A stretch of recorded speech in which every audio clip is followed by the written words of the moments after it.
At exactly 3:17 a.m., every single dog in the billionaire's estate began barking. Not one, not two, all of them. But strangely, not one human stirred. Not the guards, not the cook, not even Mama Adaku, whose bedroom window was wide open, her night lamp still on, and her sandals neatly arranged at the foot of her bed. By sunrise, she was gone. This is African Tales by Imede. Please like, share, drop your comments, subscribe, and let us know where you're watching from. It was a calm Saturday morning in Ikoyi, Lagos. The sun filtered through cream-colored drapes that lined the arched windows of the Zikora mansion, a palatial estate that sat like a silent emperor on 8 plots of land, surrounded by manicured lawns, a Japanese koi pond, and 10-foot electric fences. Inside, the household staff moved like shadows, ironing, arranging, polishing, as though rehearsing for a royal inspection. But something was off. The house felt too quiet. Even the birds on the estate trees didn't sing that morning. No one noticed the strangeness, until Juliet, the young cook, knocked on Mama Adaku's door to serve her pap and fried plantain. No response. She knocked again. "Madam, your breakfast is ready." Still nothing. She hesitated, then opened the door slowly. What she saw was nothing and everything at once. The bedside drawer was still open, her Bible laid across it. The wrapper she wore to bed was still folded on the armchair. Her walking stick leaned against the wardrobe. And most disturbing of all, her glasses were on the bed, lenses up, as if they'd been taken off in a hurry. But the woman herself, gone. No blood, no signs of struggle, no scent of perfume, just gone. Juliet dropped the tray and screamed. Within minutes, the house exploded into panic. Security guards sprinted in all directions. The head butler, Mr. Yemi, was dialing numbers with shaky fingers. By 9 a.m., Mr. Zikora, the billionaire himself, arrived by helicopter. He didn't speak to anyone when he landed. He didn't remove his sunglasses. He walked straight into his mother's room and stood there for 5 full minutes, just staring. Then, for the first time since anyone in that house had known him, he broke down. He fell to his knees, pressed his forehead to the neatly arranged bed, and wept like a boy who had just lost his entire world. "My mother! My mama! Who would take her?" he cried, voice shaking. "She has no enemies! Why?" By noon, a press conference had been set up outside the estate. Reporters flooded in. Drones hovered overhead. Bodyguards formed human shields around Mr. Zikora. He stepped forward, removed his designer sunglasses, and held up a framed photo of his mother. His voice cracked. "This is Madame Adaku Ezine Zikora. She is 74 years old. She is my mother. She raised me with nothing but her hands and her prayers. Please, if anyone has seen her, heard anything, knows anything, come forward. I will give 10 million nairas. Cash. Just bring my mother back to me. Alive or just bring her." He broke down again. Camera shutters snapped furiously. The video clip trended in less than 2 hours. Hashtag bring Mama Zeke back. Hashtag pray for Zikora. Hashtag missing matriarch. Celebrities reposted it. Churches shared it. Spiritualists began to make prophecies. The nation wept with him. He was the son every mother would pray for. The sun was barely past its peak when Inspector James Ikenna arrived at the mansion gates, flanked by 2 officers in black tactical vests. The guards at the gate barely looked up. This wasn't their first police visit of the day. Since morning, there had been a steady stream of patrol vans, local journalists, and nosy neighbors pretending to jog past the estate for a better view. The entire city was shaken. Mama Adaku, the mother of the most generous, most philanthropic billionaire in Lagos, was gone without a trace. "We want the CCTV hard drive," Inspector James said immediately to the head butler. "And I want to speak to whoever handles the estate's security systems." The butler nodded quickly and led them inside, past gold-tinted pillars, indoor fountains, and a living room the size of a football pitch. But there was no time to admire beauty, not today.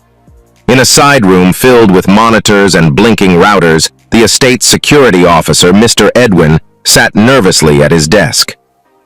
"This system records 24/7, he said. "I checked earlier this morning when we first noticed she was missing, but sir," he swallowed. Everything from last night is gone.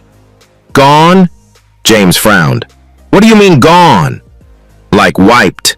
The footage from between midnight and 6 a.m. is corrupted. Just that time range. James exchanged glances with his officers. It didn't add up.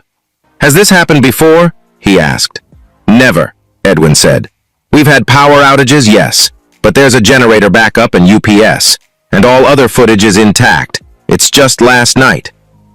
A surge of suspicion rippled in the room. One of the officers leaned in. What about the servers? Could someone have tampered with them? It's possible, but highly unlikely. You'd need admin access. Only myself, the estate manager, and Mr. Zikora have that level. James nodded slowly, fingers drumming his notepad.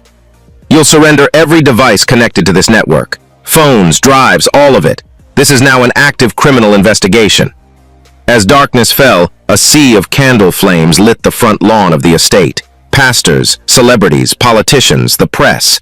Dozens of people gathered, each holding a candle. Many wore white. Some wept quietly. Others chanted prayer songs under their breath. At exactly 8 p.m., Mr. Zikora stepped onto the front porch. His suit was charcoal gray. His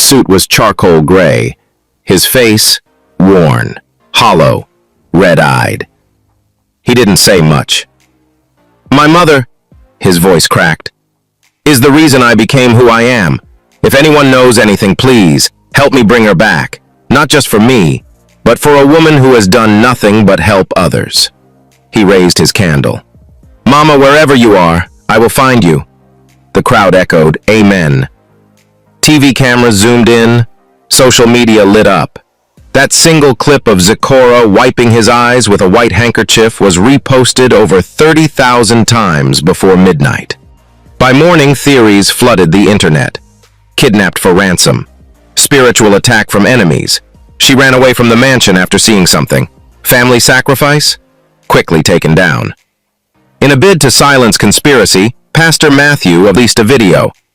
I've prayed. I've fasted. Mama Adaku is alive. She is not dead. She is in the land of the living, and she shall be found. In Jesus' name. The video went viral too. Mr. Zikora himself commented, Thank you, man of God. Your words strengthen me. Inside the mansion, things grew tense. One of the oldest stewards, Madam Zainab, quietly packed her things and resigned. I cannot work in a place where spirits walk at night, she whispered to the housekeeper. When asked what she meant, she simply replied, Did you not hear the voice from her room on Tuesday night? A soft, dragging whisper? My husband has warned me. I will not die in Lagos. She left before dawn. The rest of the staff moved like shadows. No one spoke unless spoken to. No one dared to enter Mama Adaku's bedroom again. Meanwhile, Mr. Zikora joined the search parties. He printed posters. He even visited Mama Adaku's hometown in Imo State, distributing money and begging the villagers to help. If you see my mother, just stop her and call me, he told the village chief. Please. He left behind 2 million to support local search efforts. I will not rest, he said. Not until I bring my mother home. The press nicknamed him the Crying Billionaire, Nigeria's Son of the Year. The disappearance of Mama Adaku Zikora was no longer a private family matter. It had become a national obsession. Every television station carried her photo.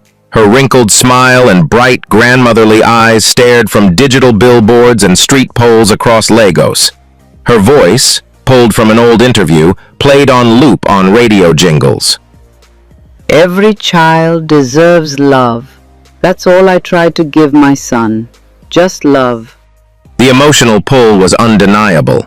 Even those who had never met her, hawkers, teachers, bus drivers, spoke of her like they'd lost their own mother. Inspector James Ikenna stood before a task force of 15 officers, 2 cybercrime analysts, and 1 spiritual consultant. Pinned to the whiteboard behind him were Mama Adaku's last known photograph, a floor plan of the Zikora mansion, photos of the household staff, a list of known past threats and lawsuits against the billionaire. This is now a Category 5 missing persons case, James declared. There are no signs of forced entry, no ransom call, no message. Which means Whoever took her knew the house. We are looking at an inside job. He circled the words, inside job, on the board twice. But still, nobody thought of Zikora himself. Why would they? He was mourning. He was funding the search. He was everywhere. 3 days after the disappearance, a hunter from Ogun State came forward. "I saw an old woman in the forest 2 nights ago," he claimed. "She wore white. She walked barefoot. She was humming." Police followed the lead. The vigilante group entered the forest with dogs and torches. They found a wandering woman, yes, but she wasn't Mama Adaku. She was mentally ill, had been missing from her own home for 6 months. The public sighed. The tension online shifted from hope to frustration. Then came Prophet Elijah from Port Harcourt, self-proclaimed seer of hidden places. He arrived at the estate uninvited, wearing white linen and a large wooden cross. Zikora, exhausted and emotionally spent, allowed him inside. "I see her," the prophet said dramatically. "She is in the spiritual realm, between the land of the living and the dead. You have 7 days. Either the veil is broken or she will be gone forever." He sprinkled oil, shouted in tongues, then demanded 2 million Nero for further fasting and intercession. Zikora gave him 5 million Neros. "Just bring my mother home," he whispered. The mansion, once full of life, was now a cold, tense museum. The kitchen barely operated. The chef Juliet cried while cooking. The guards whispered among themselves. Some believed it was a spiritual punishment. And then came the day Chioma, the housemaid who'd worked there for over 2 years, resigned without warning. She entered the housekeeper's office at 6:30 a.m. "I can't stay here anymore," she said quietly. "I see her. In my dreams." "See who?" asked the housekeeper. "Mama." The room went cold. "She stands at the edge of my bed and she whispers, but I can't hear the words. Please, I need to leave before I go mad." She didn't wait for permission. She packed and left that same morning. The following day, a small paper notice appeared outside the estate gate. "Housemaid wanted. Must be discreet, trustworthy, and able to handle high-pressure environments. Accommodation provided." It was written in the handwriting of the estate manager and approved by Zikora himself. "We'll need someone new soon," he said. "The house can't run itself." But his eyes carried something else when he said it. An exhaustion, or a secret. In a crowded motor park 2 hours away, a 22-year-old girl named Ifeoma sat on a wooden bench with her chin resting on her fist. Her mother had called to say, "There's a housemaid job in Ikoyi, billionaire house. They're hiring immediately. Go now." Ifeoma blinked slowly, staring at the rumbling buses and fruit hawkers passing by. Her stomach rumbled, her shoes were dusty. She had only 1,200 nairas to her name. She didn't know it yet, but by sunset she would step into the mansion that held a secret so dark it would rewrite everything she thought she knew about rich people and family. The gates of Zikora Mansion stood taller than any building Ifeoma had ever seen. Black steel, gold trimmings, a giant Z embossed into the center. She swallowed hard. Her blouse clung to her back with sweat, and the borrowed black shoes on her feet were a size too small. She clutched her nylon bag tightly. Inside were 2 wrappers, a small Bible, and a bar of black soap. "Name?" the guard at the gate asked, not even looking up. "Ifeoma Okezi. You came for the maid job?" "Yes, sir." The guard looked her over, from her frizzy natural hair tied with a scarf down to her dust-covered shoes. He opened the gate halfway. "Go in. Madam Ejiro will talk to you." The inside was like a movie. Every surface sparkled. The floor looked like polished marble. The chandelier in the entrance hallway looked like a falling galaxy. There were no signs of mourning, no black clothes, no tear-streaked relatives, no open Bible or prayer vigil, only silence. Yes, money. "You've worked as a housemaid before?" Madam Ejiro asked, without looking up from her clipboard. "Yes, ma. I cleaned for one doctor's family in Surulere." "Why did you leave?" "They relocated to Canada." "You know how to cook?" "Only small." Madam Ejiro finally looked up. Her lashes were thick, her voice flat. "Don't worry. You're not here to cook. Just clean. Follow the rules. Don't ask questions. Keep your eyes in your head, not in your mouth. Yes, Ma. Do you believe in spirits? Ifeoma blinked. Ma, it's a simple question. Yes. I believe they exist, Ma. Madame Ejiro stared at her for a moment, then ticked something on her form and stood. You'll start tomorrow. Uniform is in your room. Don't enter anywhere you're not told to, especially upstairs. Understood? Yes, Ma. Her quarters were simple. One window, a fan, a small bed with iron legs, a framed portrait of Mama Adaku hung on the wall, her smiling, motherly face giving the room a strange warmth. You're beautiful, Ifeoma whispered, touching the photo. She didn't know this woman. She only knew what social media said, that she was the soul of the Zikora family, a giver, a lover of children, a prayer warrior. Ifeoma unpacked her bag slowly. Her chest was tight. She missed her mother, missed her two younger brothers, but there was no turning back now. She had made it into the mansion, and something about that didn't feel right. Ifeoma's first job was to clean the back patio. She mopped quietly, humming to herself until she noticed a crack in the tiles, a faint line like something had been dragged across it, starting from the patio door and ending under the wall. She bent to inspect it. Then a cold gust of wind swept past her, though the air had been still just seconds ago. She stood, shivered, and continued mopping.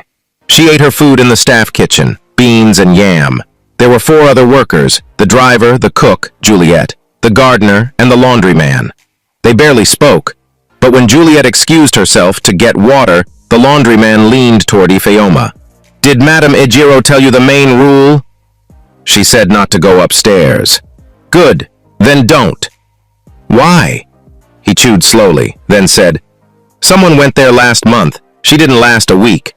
The old maid? Yes. What happened? Nobody knows, but she left without taking her salary. That tells you everything. He stood and left. Ifeoma sat frozen for a while, spoon halfway to her mouth. That night, she laid on her bed and tried to pray. But the walls creaked. The lights flickered once. Then a soft tapping sound echoed from somewhere above her, like knuckles. Tap, tap, tap. She sat up quickly. Jesus! She grabbed her Bible and hugged it. The tapping stopped. She turned on the wall fan and laid back down, but her eyes stayed open until dawn. On her 3rd morning, she was told to scrub the marble floor in the hallway leading toward the staircase. As she cleaned, she noticed muddy footprints going up the stairs. Only one problem. All staff were told never to go up. So who had gone there? She called Juliet the cook. Auntie, please, did anyone go upstairs this morning? Juliet's eyes darted toward the stairs. Don't ask me that. Just clean and go. But, Ifeoma! Juliet grabbed her arm. Don't ask questions in this house. That night, Juliet slid a small bottle into Ifeoma's hand, a clear liquid with seeds inside. Put this under your pillow. It's for protection. Protection from what? From questions you shouldn't have asked. By her 4th morning in the mansion, Ifeoma had memorized every corner of the house, except the hallway upstairs. The upper floor, where Mr. Zikora's bedroom was located, remained untouched, undisturbed, and nearly mythical. No cleaner had ever entered. No laundry was ever sent down from there. No staff had ever claimed to see Oga himself exit that room. It was as though the space lived in its own world, cut off, guarded, silent, until today. She had just finished cleaning the dining area when Madame Ejiro called her. Ifeoma, go and mop the upstairs hallway. Just the hallway, nothing else. Yes, Ma. She climbed the stairs slowly, her bucket in one hand, mop in the other. As she reached the final step, a strange unease settled in her stomach. The hallway was long, wide, echoing. A thick red rug stretched from one end to the other. Paintings of old noblemen lined the walls, and at the far end, a tall, dark mahogany door with a brass handle, Mr. Zikora's room. As she mopped near the door, she paused. There it was, a smell, thick, sour, faintly metallic. It didn't come from the trash, it came from behind the door. She looked closer. Someone had stepped into something sticky just inside the room and dragged dark smudges across the floor near the doorway. Maybe something spilled, she told herself. She dropped to her knees and scrubbed harder. But the stain wasn't ordinary. It looked like oil, but not quite. It was darker, denser, and it refused to come out easily. Then, something even more disturbing. From inside the door, she heard it. A soft humming sound, like someone singing, very faintly. A woman's voice. She stood, held her breath. It stopped. She mopped the rest of the hallway and returned downstairs, her mind racing. She found Juliet stirring ogbono in the kitchen. The smell of crayfish and spice did little to ease her tension. "Auntie Juliet," she said quietly, is anyone cleaning Olga's room?" Juliet didn't look up.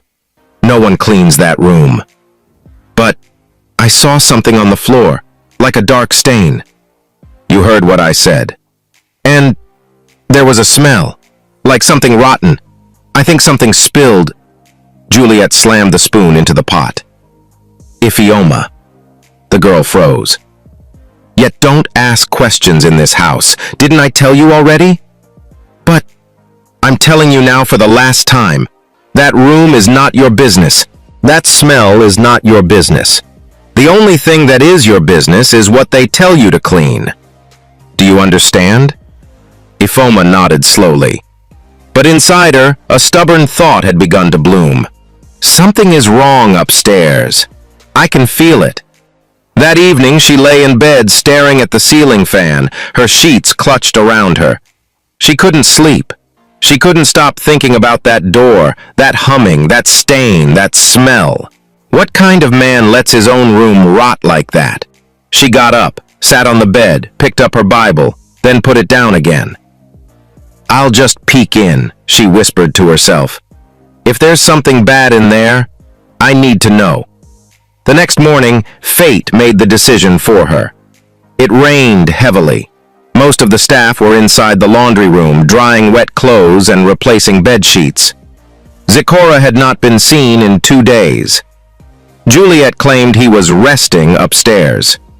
Iphioma climbed the stairs again with a cloth and disinfectant, as though she'd been sent there.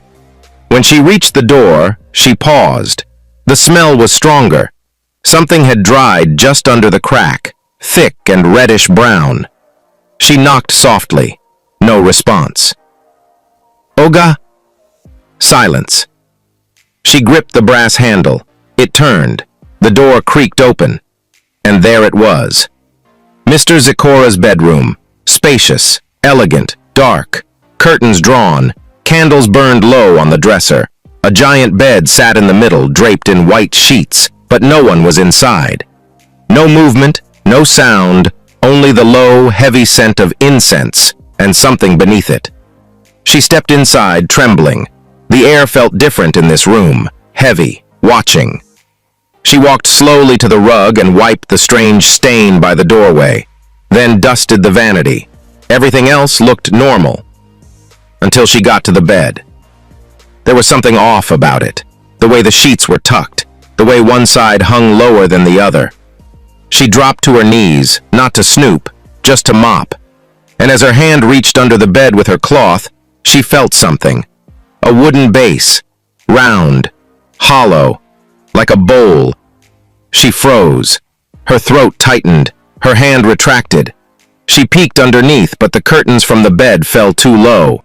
"It's nothing," she whispered to herself. "Maybe a decoration." She wiped around it quickly and stood up. Her heart was racing. She backed out of the room, closed the door gently, and ran downstairs. She waited until nightfall. She locked her door, sat on the bed, took her small Nokia phone out of the pillowcase. She dialed her mother's number. It rang 3 times. "Iphioma?" Her mother's voice came through. "Mama!" Her voice cracked. "Mama, I don't know if I should have called, but something is wrong in this house." It began with the dreams. Iphioma saw a woman walking down a long, dark hallway, dragging something behind her. She couldn't see the face, only gray hair, and a headless body wrapped in white. Each time she got closer, the woman would turn around, but just before she saw the face, she would wake up gasping, soaked in sweat. Over the next 2 days, Iphioma couldn't concentrate. Her hands shook while cleaning. She dropped a tray in the kitchen. She mopped the same floor twice without realizing. The mansion felt wrong. Juliet, the cook, noticed. "Are you sick?" "No, Ma." "Then focus, or you'll be sent away." But Ifeoma was not sick. She was haunted. Haunted by what she had touched. Haunted by what her mother said. Haunted by a truth she wasn't yet ready to face. By the 5th day, the mansion was under renovation in the servant wing. The plumber came to fix leaking pipes. The gardener was asked to follow the driver to pick new plants. Juliet was sent to the main market to get dry stock for the kitchen. Everyone was busy, except Ifeoma. Madame Ejiro had simply handed her a list. "Dust the top floor again, carefully. Oga is sleeping." "Yes, Ma." But she knew he wasn't. His car had left the compound an hour earlier. He's not home. Her heart beat faster. She climbed the stairs, hands trembling. The hallway was quiet. No humming this time, just that old familiar smell, sharper now, richer, like death disguised in perfume. She knocked on the door again. Nothing. Twisted the handle, still unlocked. She pushed the door open slowly. The room was darker than before. Candles burned on either side of the bed. A thick red rug sat beside it. She walked in, slowly, mop in hand, then froze. There it was again, that shape under the bed. Round, wooden, covered with white cloth, but something was different now. The cloth had slipped slightly, just enough to reveal gray hair. She stepped back. Jesus, what is that? She dropped to her knees, not to clean this time, to look, properly. She hesitated. Then with trembling fingers she lifted the sheet on the far side of the bed, and she screamed. Inside the wide carved calabash, lying on dark red leaves and soaked cloth, was a human head. Eyes wide open, mouth frozen mid-scream, gray, matted hair. And as the candle flickered, Ifeoma saw the earrings. The exact same pearl earrings worn in the portrait hanging in her own room. She clutched her chest. "Met Mama Adaku!" Her scream never came. Her voice collapsed in her throat. Tears rushed to her eyes. Her legs gave way. She fell backward, gasping, hitting the corner of the dresser. "It's been here the whole time. It's been under his bed." She crawled to the door, ran out, stumbled down the stairs, locked herself in the guest toilet, and vomited violently. She waited until midnight, then turned off the light, switched off the wall fan, sat on the floor with her Nokia phone and battery torchlight. She called her mother again. "Ifeoma? Mama, I saw it. Calm down, what did you see?" "Her head, Mama Adaku's head. It's under Oga's bed, inside a calabash. Her eyes were open." Her mother was silent for a moment. "Are you sure?" "Mama, I swear it's her. I saw her earrings, the ones in the picture. He's been sleeping with her head under his bed, and the smell. Jesus Christ of Nazareth. What do I do?" Her mother's voice steadied. "Do you have any photo of what you saw?" "No, I didn't take any. Listen to me, go and take it. Even if it's just one picture, then delete it from the phone, but keep it in your memory card." "Okay. Then go to the back of the estate, that small yellow house with the private guard. Knock there. Ask for Inspector James. He's the one investigating the case." "Mama, how do you know all this?" "Because I've been watching, and I knew one day the truth would show. My God is not asleep." The next morning, while Juliet went to the storage shed and the estate manager was on a call downstairs, Ifeoma crept into the room again. She lifted the sheet. Her hand trembled. Snap, one picture. Snap, another. She turned off the phone and hid it inside the mopstick handle, unscrewing the bottom like her mother taught her. Then, she went to the back compound, knocked on the yellow bungalow. A plain-looking man with tired eyes opened. "Yes?" "Sir, my name is Ifeoma. I work at Mr. Zikora's house. I know what happened to Mama Adaku, and I have proof." The room inside the yellow bungalow was nothing like the rest of the Zikora mansion. It smelled of sweat, disinfectant, and instant coffee. A small fan rattled in the corner. On the desk sat a file labeled, "Missing Person, Mama Adaku Zikora." Inspector James looked up from the photo Ifeoma had shown him. His jaw was clenched, his eyes wide. "You found this?" Under Mr. Zikora's bed? Yes, sir, Ifeoma whispered. Inspector James rose slowly, his mind spinning. The investigation had gone in every direction. Cult attacks, fake prophets, staged abductions. But no one had ever looked at the man who claimed to be hurting the most. Now, a 22-year-old housemaid had cracked the case. That night, Ifeoma was quietly relocated to a safe house. She didn't return to the staff quarters. Police made sure Juliet and the others assumed she had traveled for a family emergency. We'll handle the rest, James assured her. You've done more than enough. The next morning, a team of forensic officers, crime scene photographers, and 2 plainclothes agents were dispatched to the mansion. All of them dressed as electricians. They were installing CCTV, a cover. While upstairs, 2 officers slipped into Zikora's bedroom and found it. The calabash, the head, the dried leaves, the incense sticks, the black thread tied to the bedpost, photographed, documented, bagged. For 3 days after the discovery, Zikora walked through his mansion like a broken man. He wore white. He paced his mother's old bedroom. He prayed loud enough for the staff to hear. He knelt in the garden with a rosary, muttering, "God, please don't take my mother." No one, not one soul, suspected a thing. Even Madame Ajiro told the staff, "Oga has not slept since Madame disappeared. He cries in his sleep. God will expose the wicked who did this." Little did they know. The wicked was the one crying. Zikora still granted interviews. He still posted tearful tributes online. "Mama, if only I had said I love you one more time." He gave 10 million neros to an orphanage. He even planted trees in front of the house for Mama's spirit to rest. And yet, the truth sat silently under his bed, rotting in ritual oil. By now, Ifeoma was gone from the mansion. No goodbye, no questions. Staff only said she traveled urgently, but she hadn't traveled. She was in a government safe house, watching the drama unfold with silent fury. "They still believe him, Mama," she told her mother on the phone. "They believe Judas too," her mother replied, until it was too late. Behind the scenes, Inspector James had built his team. They had the photographs of the calabash and the head, a full written confession from Ifeoma, a spiritual report from the cult investigator confirming ritual markings on the calabash, financial data showing Zikora's net worth had tripled in the past 14 days. All they needed was the perfect moment, and they waited. Zikora called for a press gathering, a final emotional gesture to keep the case alive. "We must not forget Mama," he said to the reporters. "Her voice must not fade. Until I find her, or her spirit, I will not rest." TV stations rolled, cameras flashed. He held up a framed photo of his mother, kissed it, looked to the heavens with tears in his eyes. Then the crowd parted, and 3 unmarked black SUVs pulled into the compound, silently. Zikora didn't see them at first. Not until 6 plainclothes officers stepped out, surrounded him, and one calmly pulled out a court warrant. "Mr. Zikora Chuka, you are under arrest for the ritual murder of your mother, Madame Adaku Zikora." The entire crowd gasped. "What?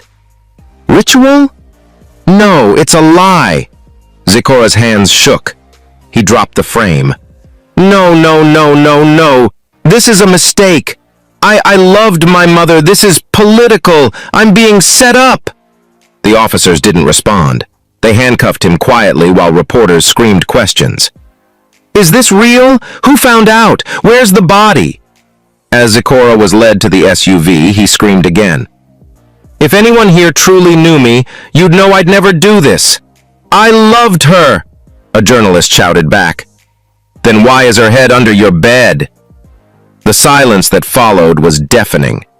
2 days later, after his arrest, the billionaire finally spoke. Inside a dark interrogation room, wearing a simple gray tracksuit with no belt or shoelaces, Zikora sat quietly, his face hollow, pale, defeated. He didn't ask for a lawyer. He simply whispered, "I didn't want to do it. But they gave me a choice. Use her or lose everything." "Use who?" Inspector James asked. Zikora looked up, eyes red.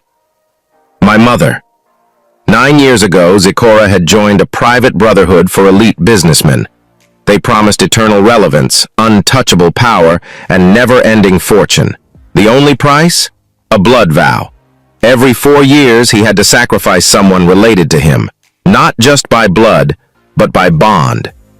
First, it was his cousin, then a childhood friend, then his younger brother, a car accident that made the news. But after the third round, he was warned. Next time, you must go higher. The gods have tasted your circle. Now they demand your source, the womb that birthed you. He brought his mother breakfast that morning. Pop and akara, her favorite. Inside the pop, a few drops of sleeping mixture stolen from a connection at a private clinic. She smiled at him, ate slowly, thanked him. 30 minutes later, she slumped in her room, still alive but too weak to cry for help. He lifted her with shaking arms, wrapped her in white, laid her on the red rug he had set out in his own room with candles and incantations. He cried while doing it, begged her for forgiveness, then used the dagger the cult priest gave him, carved with symbols from an ancient river goddess. The sound she made before she died never left him. He placed her head in the calabash, anointed it with oil, sealed it with cola nut and black thread, and slid it under his bed. That same night, his bank account balance mysteriously multiplied by 3. 2 new real estate deals landed in his inbox. He was invited to speak at the UN. Why no one suspected him? Because he played his grief so well, donated money, posted tearful videos, prayed with pastors, joined the search party, slept in his mother's village home. He made everyone believe he was mourning. But each time he spoke to the press, he would glance sideways. And once, during a vigil, Ifeoma remembered now. He kept glancing toward the window of his own room. Days after the arrest, Ifeoma called her mother again. "Mama, they caught him." "I know, my dear. Thank you, Jesus." They found her head, just like I said. The God that reveals secrets will always protect the innocent. "Mama, I still can't sleep. I still see her face." "You were chosen, Ifeoma. If you hadn't entered that room, the whole world would still be looking for someone already gone." They cried together on the phone, and somewhere in the distance, thunder rolled. At the final court session, Ifeoma stood quietly at the back. Zikora was brought in wearing prison blue. He looked thinner now, his eyes hollow. He glanced at the crowd, then locked eyes with her. His lips moved, silently. "You." She didn't blink. She didn't flinch. She just stared at him, like the ghost of the woman he had killed. And slowly, she smiled. Zikora was arraigned before a federal high court. His lawyer pled mental instability, but the evidence was overwhelming. He was denied bail, life imprisonment, and in a haunting final moment before he was dragged out of the courtroom, he looked at the crowd and whispered, "She gave me everything, and I gave her to them." Mama Adaku was finally buried, a white casket, choir songs, no expensive celebration, just peace. As her body was lowered, Ifeoma stood at the back. No one noticed her. She held a single white rose and whispered, "Yet rest now, Mama, he can't hurt you anymore." Moral of the story: greed doesn't always look evil. Sometimes it wears a designer suit, speaks softly, and cries on national television. True wickedness can hide in the hearts of the very people we trust the most. Power built on blood will always demand more blood, and one day it will come for what you love the most. Mama Adaku gave her son life. She fed him, prayed for him, covered him in love, and in return, he gave her death. In life, remember this. No matter how hungry you are for success, if your soul dies on the way up, what have you really gained? Hey, beautiful family, what a story. From the very beginning, we all thought the billionaire was the victim. We cried with him. We prayed for his mother. We hoped for a miracle. But in the end, the person we were all defending was the person behind the pain. This story was not just about wealth or ritual or betrayal. It was about how evil hides in plain sight, and how sometimes it takes the boldness of just one innocent soul, like Ifeoma, to bring the truth to light. Now it's your turn, family. What part of this story shocked you the most? Did you ever suspect Zikora? What would you have done if you were in Ifeoma's shoes? Drop your thoughts in the comments. Let's talk. If you're watching and thinking, I'd love to create powerful stories like this and grow a channel too, don't forget, I now offer personal coaching on how to build a successful folktale channel on YouTube and make money from your storytelling. Send an email to the address in the description below to get started. Let's make your storytelling dream a reality. Please like this video if you enjoyed it, subscribe if you're new here, and turn on your notification bell so you never miss a story that stirs the soul. Until next time, keep your heart clean, your conscience clear, and your eyes open. This is African Tales by Imadi, and I'll see you in the next story. Bye, guys.